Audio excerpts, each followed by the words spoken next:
When the desire is upon you, that is the time to accept your wish in its fullness. Perhaps there are reasons why the urge is given you at this time. Your three-dimensional being may think it cannot be now, but your fourth-dimensional mind knows it already is, so the desire should be accepted by you as a physical fact now. Suppose you wanted to build a house.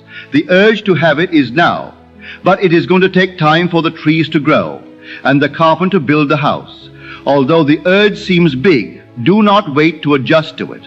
Claim possession now, and let it objectify itself in its own strange way. Do not say it will take 6 months or a year.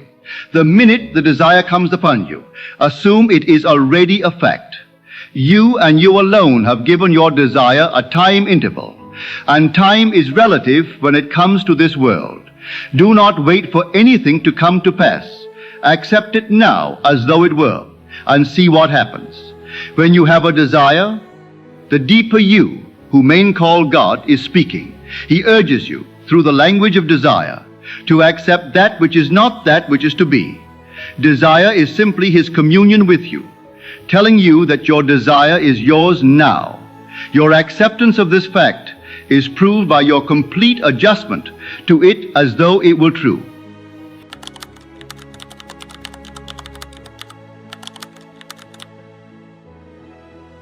You are relieved of that responsibility.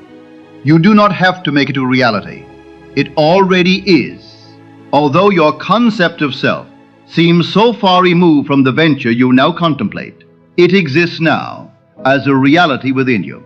Ask yourself how you would feel and what you would be doing if your business venture were a great success. Become identified with that character and feeling, and you will be amazed how quickly you will realize your dream. The only sacrifice you are called upon to make is to give up your present concept of self and appropriate the desire you want to express.